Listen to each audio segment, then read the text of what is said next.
Bienvenue à nouveau sur le podcast 168 heures et tout précisément à la journée 3 de l'événement, 5 jours pour débuter l'année avec clarté. Vous êtes à la 3e journée déjà, vous êtes à la mi-chemin de clarifier vos objectifs pour la nouvelle année, alors bravo, ne lâchez pas. Si jamais vous arrivez dans cette 3e journée-là et que vous n'avez pas fait la journée 1 et 2, je vous donne la mission, en fait, d'aller les faire parce que c'est vraiment essentiel de suivre cet événement-ci dans l'ordre. Alors, si jamais les journées 1 et 2 n'ont pas été complétées, sachez que c'est vraiment essentiel, surtout pour aujourd'hui en plus, c'est vraiment essentiel pour que vous puissiez obtenir tous les résultats que je vous promets à travers cet événement-là. Donc, nous avons vu, en fait, je fais un petit récapitulatif. À la journée 1, on est allé explorer votre histoire, on est allé plonger dans votre passé. Dans la journée 2, donc hier, vous êtes allé voyager dans le futur et à travers en fait une méditation de visualisation que j'espère que vous avez appréciée. Donc maintenant qu'on est allé visiter le passé, qu'on est aussi allé visiter le futur, je pense qu'il est essentiel aujourd'hui qu'on ait exploré votre présent et vraiment en fait plus précisément votre situation actuelle. Et pourquoi je vous invite à aller explorer le tout, c'est vraiment dans le but de vous faire évoluer de façon alignée avec où est-ce que vous voulez vous rendre. Au-delà de votre présent, qu'on va explorer ensemble aujourd'hui, je vais aussi vous aider à redéfinir vos standards de vie pour qu'ils soient vraiment pleinement alignés avec votre grande vision, soit avec ce que vous avez visualisé hier lors de la 2e journée. Et bon, c'est quoi ça des standards de vie? Ça mange quoi, ça, en hiver? En fait, les standards de vie, c'est des attentes et des normes qu'on se fixe pour soi-même et qui concernent, en fait, un paquet d'aspects de notre vie. On peut avoir des standards dans nos relations, dans notre carrière, dans notre bien-être émotionnel, dans notre bien-être physique, puis les standards peuvent aussi être matériels. Donc, avec le temps, l'idée, c'est que vous allez normaliser. L'objectif, c'est que vous alliez identifier vos nouveaux standards de vie dans le but de tranquillement commencer à les intégrer dans votre vie. Et qu'est-ce qui est le fun, c'est que vous allez éventuellement normaliser ces nouveaux standards de vie-là. Et une fois que ça se normalise, bien, c'est là que la magie opère parce que tout va devenir plus facile.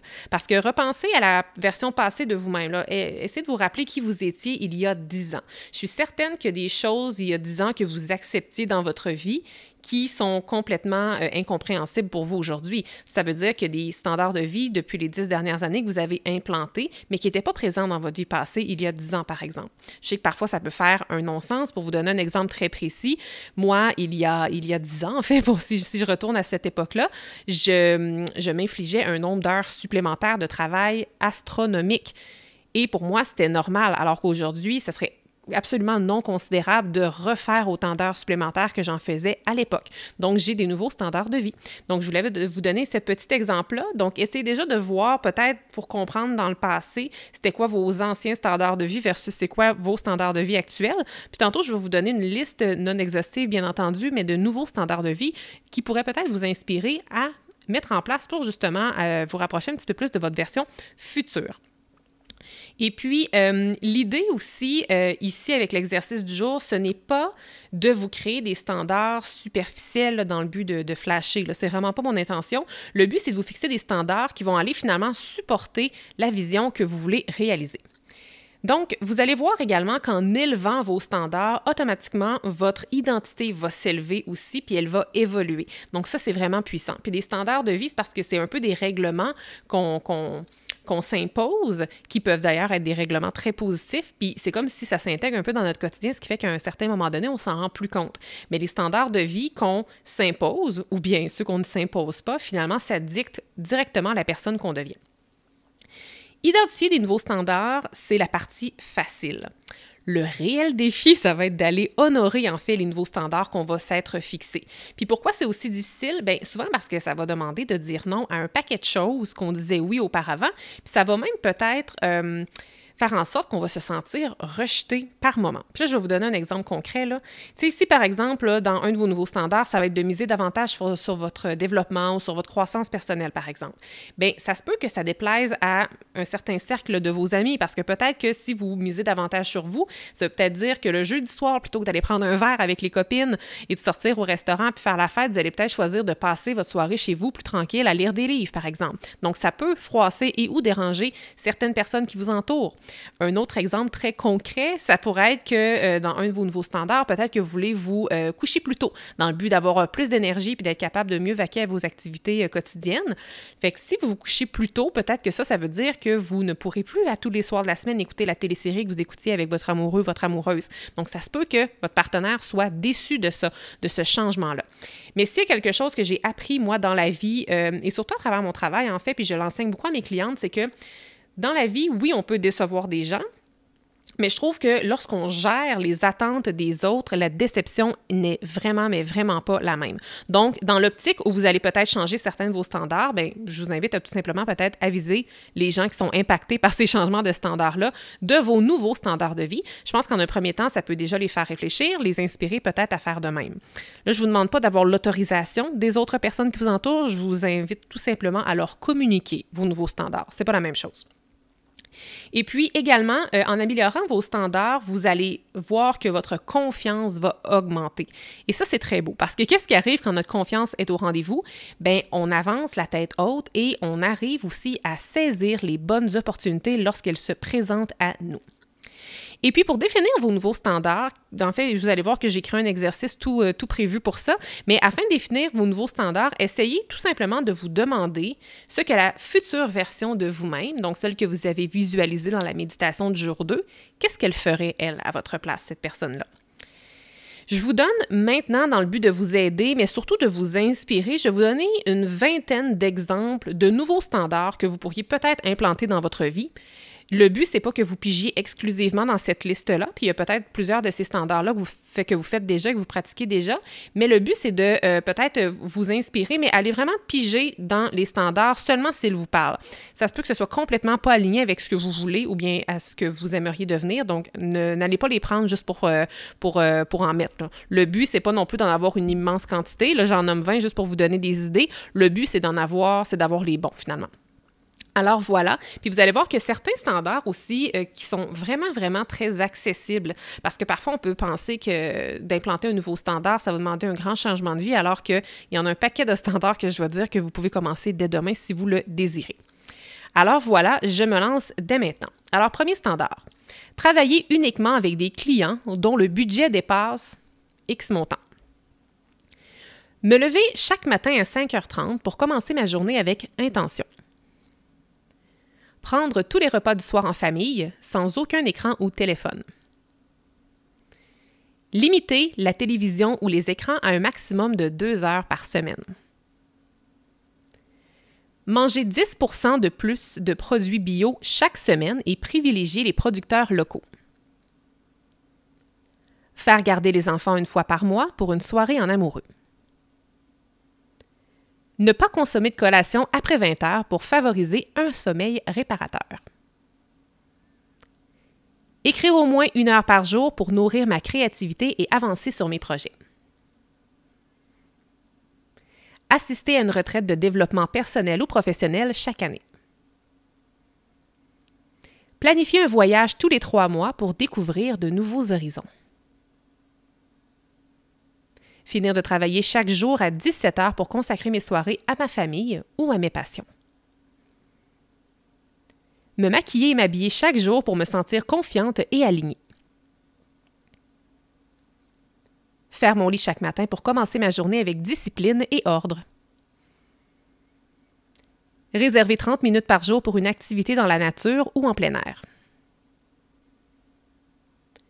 Lire un minimum de 20 livres par an pour nourrir mon esprit et apprendre constamment. Planifier une journée sans écran par mois pour me reconnecter à l'essentiel. Investir un montant fixe mensuel dans une formation, un cours ou bien un atelier. Tenir un journal quotidien où je consigne réflexion, idées et gratitude.